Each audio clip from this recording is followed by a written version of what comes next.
तो नमस्कार दोस्तों, मैं आयुष मास्टर जी फिर से आपका एक बार स्वागत करता हूं।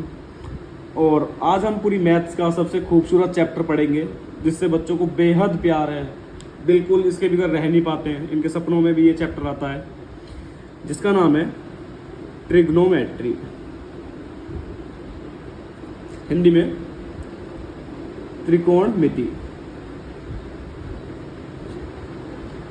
इतना प्यारा चैप्टर है कि हमारे स्कूल टाइम पे भी बात करते थे कि भाई आखिर यूज़ कहाँ होगा, देखेंगे बताएंगे यूज़ कहाँ होगा। उससे पहले हमें 10th में मार्क्स चाहिए बोर्ड में, तो उसमें तो ये आएगा। तो उससे शुरू करते हैं। तो इसमें कुछ फंक्शंस होते हैं, क्या क्या होते हैं देखते हैं एक बार। सबसे पहला होता है साइन, ठीक। दूसरा कॉस, टेन, कॉट, सेक, कोसेक, ठीक है। रिपीट करते हैं, साइन, कॉस, टेन, कॉट, सेक, कोसेक। बुक में कैसा दिया हुआ है, साइन, कॉस, टेन, इसे यहाँ पे रख रखा है और इसे यहाँ पे रख रखा है, ठीक है। हमने इसको इधर और इसको इधर क्यों रखा है बता दूंगा अभी आगे चल के।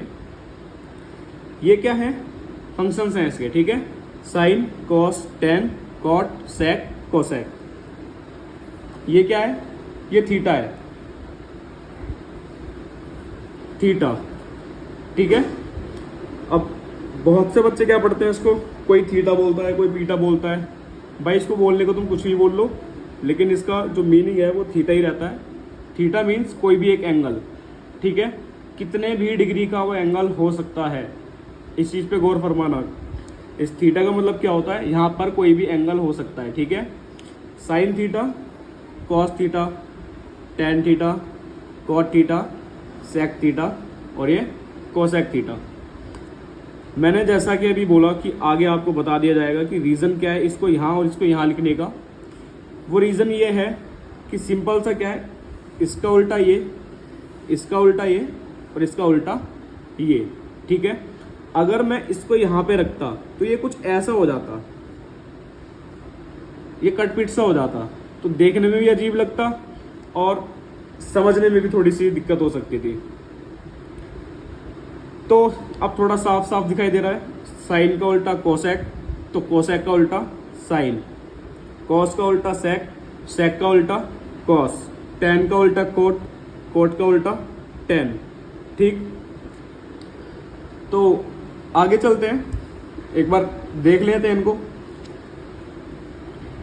साइन थीटा किसके इक्वल होगा, 1 अपॉन कॉसेक थीटा के, ठीक। कॉस थीटा किसके उल्टा किसके इक्वल होगा, 1 अपॉन सेक थीटा के। ये इसके उल्टा हो गया, ये इसका उल्टा हो गया। टेन थीटा किसके इक्वल होगा, 1 अपॉन कॉट थीटा के। साइन का उल्टा अगर कोसेक है तो कोसेक का उल्टा साइन, तो cosec theta is equal to 1 upon sine theta. Cos का उल्टा अगर सेक है तो सेक का उल्टा कॉस होगा, और टेन का उल्टा अगर कॉट है तो कॉट का उल्टा पेंट जीना टेन, ठीक है। यहां तक समझ में आया। अगर नहीं समझ में आता है किसी को, कुछ भी कोई भी दिक्कत होती है तो वो कमेंट सेक्शन में बता सकता है, मैं 100% उसका रिप्लाई ज़रूर करूँगा, ठीक है। चाहे मुझे उसकी शॉर्ट्स वीडियो ही बना के क्यों ना डालनी पड़े।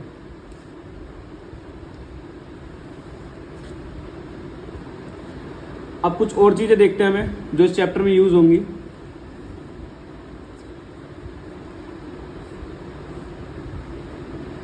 ये क्या है, राइट एंगल ट्रायंगल। क्या है ये, राइट एंगल ट्रायंगल, ठीक। हिंदी में क्या कहते हैं, समकोण त्रिभुज। समकोण त्रिभुज एक ऐसा त्रिभुज होता है, राइट एंगल ट्रायंगल एक ऐसा ट्रायंगल होता है जिसमें कि कोई भी एक एंगल 90 डिग्री के इक्वल होता है, ठीक है। किसके इक्वल होता है, 90 डिग्री के। इसे क्या कहते हैं, इसे कहते हैं बेस। हिंदी में आधार, ठीक। इसे क्या कहते हैं? हाइपोटेनस, हिंदी में कर्ण। इसे क्या कहते हैं? परपेंडिकुलर। कौन सा कूलर? परपेंडिकुलर, जिसे हिंदी में कहते हैं लंब, ठीक। ये तीन चीजें समझ में आ गई। ये परपेंडिकुलर, परपेंडिकुलर लंब ये तभी बनेगा अगर वो 90 डिग्री है। अगर 1 डिग्री भी ऊपर या नीचे होता है तो वो परपेंडिकुलर नहीं रहेगा, ठीक है। आगे देखते हैं अब हमें कुछ रेशियोज पे ध्यान देना है जो कि हमारे चैप्टर में यूज होने हैं। उन्हें हम याद कैसे करेंगे? P B P, H H B. P for perpendicular जिसे लंब कहते हैं, बी फॉर बेस जिसे आधार कहते हैं, और एच फॉर हाइपोटेनस जिसे कर्ण कहते हैं, ठीक है। अब याद कैसे करें इसे? सिंपल सी ट्रिक है। पापा बीड़ी पियोगे? हाँ हाँ बेटा, ठीक है। पापा बीड़ी पियोगे? हाँ हाँ बेटा। सिर्फ इतना सा याद रखना है हमें, और इससे हमारे काफ़ी सारे जो रेशियोज हैं वो हमें याद हो जाएंगे, जो कि हमारे लिए हेल्पफुल होंगे हमारे चैप्टर में, ठीक। तो शुरू करते हैं। पहला रेशियो ये, the second one and the last one, ठीक। अब ये है क्या? सबसे पहले फंक्शंस में हमने क्या पढ़ा था? सबसे पहले पढ़ा था हमने साइन, फिर कॉस और फिर टेन। पहले इन्हें लिख लो, साइन कॉस टेन, ठीक है। पहला रेशियो साइन का, दूसरा रेशियो कॉस का, और तीसरा रेशियो किसका? टेन का, ठीक। अब साइन का उल्टा क्या होता है? साइन का उल्टा क्या होता है? कोसेक। तो साइन का उल्टा यहां पे क्या आ गया? कोसेक। अगर साइन का उल्टा कोसेक होता है तो पी अपॉन एच का क्या हो जाएगा? H upon P. ये एच क्या है? ये हाइपोटेनियस है। पी क्या है? परपेंडिकुलर। और अगर कहीं पे बी है तो वो क्या है? बेस, ठीक। कॉस का उल्टा सेक, इसका उल्टा क्या हो जाएगा? H upon B. टेन का उल्टा कॉट, तो इसका क्या हो जाएगा? बी अपॉन पी, ठीक है। अब हम कुछ एग्जाम्पल्स के साथ देखते हैं कि आखिर इसका यूज होना कैसे है। उससे पहले एक नोट याद कर लेना है हमें।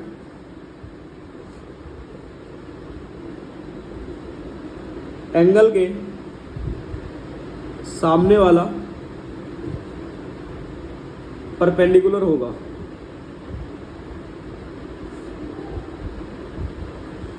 ठीक है। ये मैंने बना लिया एक ट्रायंगल, ठीक है। इसे मैंने 5 मान लिया, इसे मैंने 3 और इसे मैंने 4, ठीक है। सेंटीमीटर, मीटर कुछ भी मान सकते हो आप, ठीक है। मुझे तो आपको सिर्फ रेशियो समझाने हैं इसके। तो अगर कहता हूं मैं इस वाले क्वेश्चन में साइन बी की वैल्यू क्या होगी, कॉस सी की वैल्यू क्या होगी, और टेन बी की वैल्यू क्या होगी। सबसे पहली बात, जो हम ये थीटा वगैरह लिख रहे थे उसकी जगह मैंने क्या रिप्लेस कर दिया है? B C D. ये बी सी बी क्या है? ये एंगल्स हैं इसके, ठीक है। ट्रायंगल में कितने एंगल्स होते हैं? 3, एंगल ए, एंगल बी और एंगल सी। साइन बी मतलब कौन से एंगल की बात हो रही है? एंगल बी की, इस वाले की। कॉस सी मतलब किसकी बात हो रही है? इसकी, ठीक है। साइन क्या होता है? साइन क्या होता है? P upon H. P upon H. Cos क्या होता है? B upon H. टेन क्या होता है? P upon B. अब मैं यहीं पे लिख दे रहा हूं साइन ए। एंगल कुछ भी हो, एंगल कुछ भी हो, चीज तो सेम ही रहेगी। अगर साइन P अपॉन एच है तो हर जगह P अपॉन एच ही रहेगा वो, चाहे एंगल कुछ भी क्यों ना हो। ठीक है, साइन का जो रेशियो होता है वो हर जगह ही P अपॉन एच रहेगा। अब हमने अभी पहले पढ़ा कि ये क्या है? परपेंडिकुलर है, जिसे हिंदी में लंब कहते हैं। ये क्या है? बेस है, जिसे हिंदी में आधार कहते हैं। और ये क्या है? हाइपोटेनियस है, जिसे हिंदी में कर्ण कहते हैं। ठीक है, शुरू करते हैं। कुछ नहीं करना, बहुत इजी है। जो भी हमारे पास वैल्यूज हैं उसको वहां पर रख दो। P कितना है हमारे पास? 3। और H कितना है हमारे पास? 5। आंसर आ गया ये। ठीक है, cos C क्या होता है? B upon H.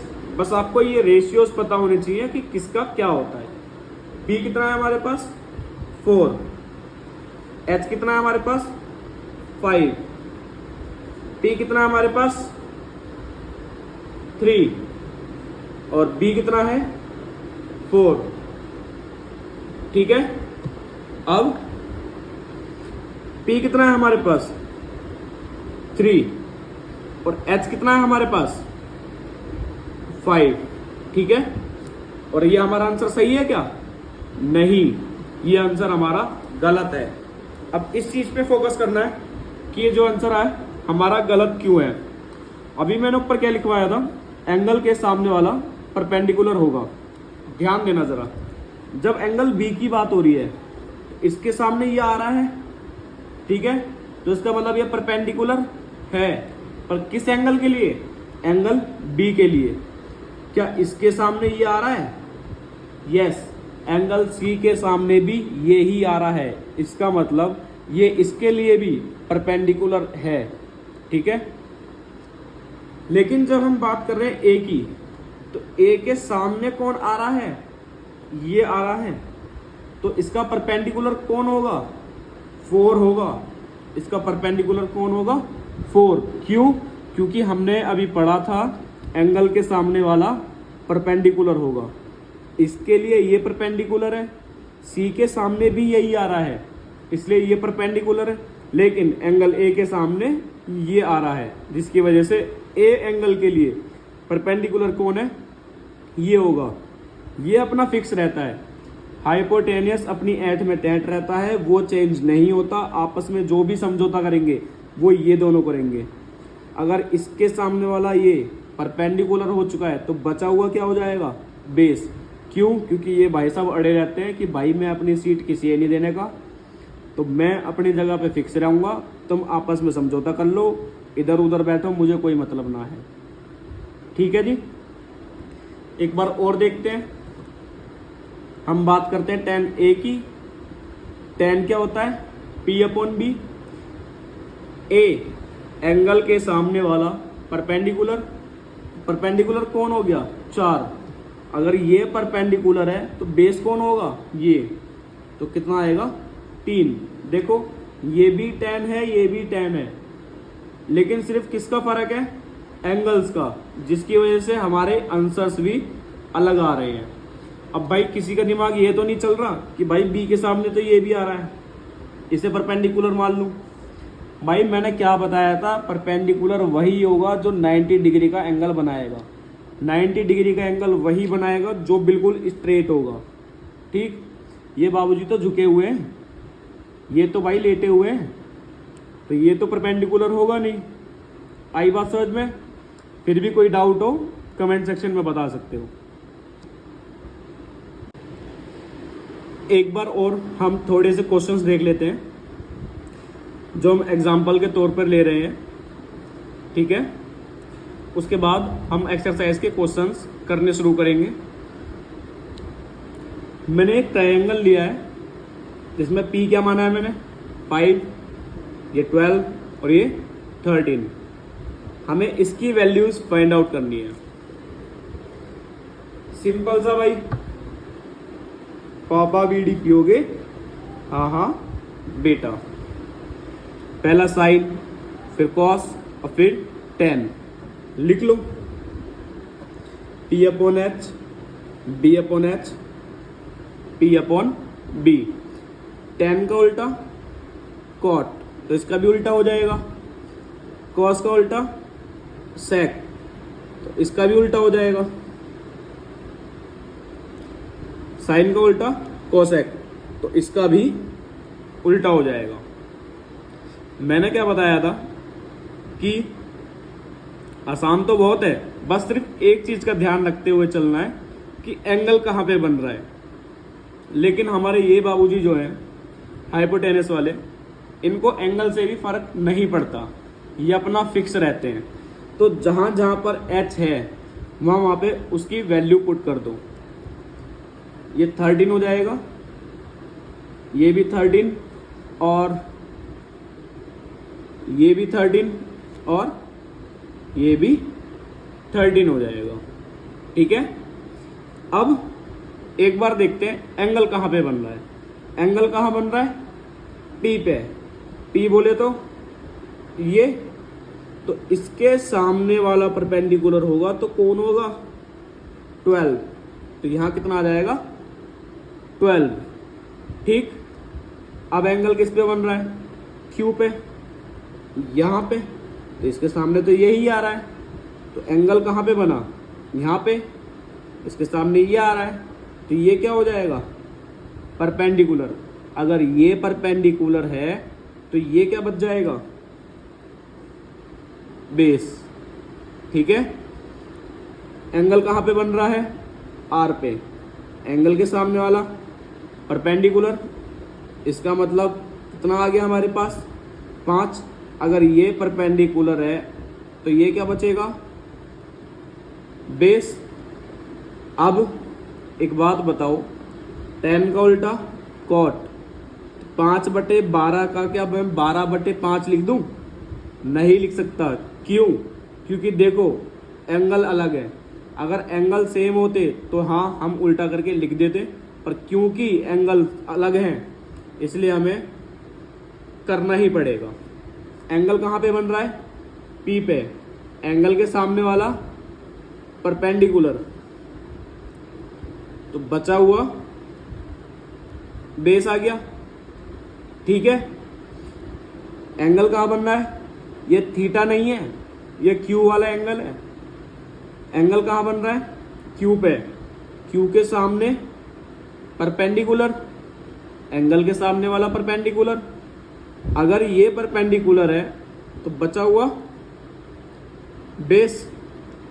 ठीक है, और एंगल कहाँ बन रहा है? R पे। एंगल के सामने वाला परपेंडिकुलर, और हमें परपेंडिकुलर ही तो चाहिए, तो कितना आ जाएगा? 5। ठीक, ये थी हमारी इंट्रोडक्शन की वीडियो चैप्टर नंबर 8 की, ट्रिग्नोमेट्री की। आपको पूरे चैप्टर में कुछ भी रटवाया नहीं जाएगा। ठीक है, हर चीज की या तो कोई ट्रिक होगी या किसी ना किसी तरीके से आपको इजी करके बताया जाएगा। कोई भी चीज आपको ये नहीं बोली जाएगी कि आप इसे याद कर लो। ठीक है, बाकी मिलते हैं हम अपनी नेक्स्ट वीडियो में। इसका रिवीजन जरूर करके आना, क्योंकि अगर आपने इसका रिवीजन नहीं करा तो आपको इसकी एक्सरसाइज का कुछ भी समझ में नहीं आएगा। इसलिए प्लीज सभी से रिक्वेस्ट है, 8.1 करने से पहले इसका इंट्रोडक्शन जो वीडियो है वो जरूर देखें, और फिर भी अगर आपको इसके इंट्रोडक्शन में कोई भी दिक्कत आती है तो हमें कमेंट सेक्शन करके बता सकते हैं। तो मिलते हैं हम अपनी नेक्स्ट वीडियो में, तब तक के लिए पढ़ते रहिए, रिवीजन करते रहिए।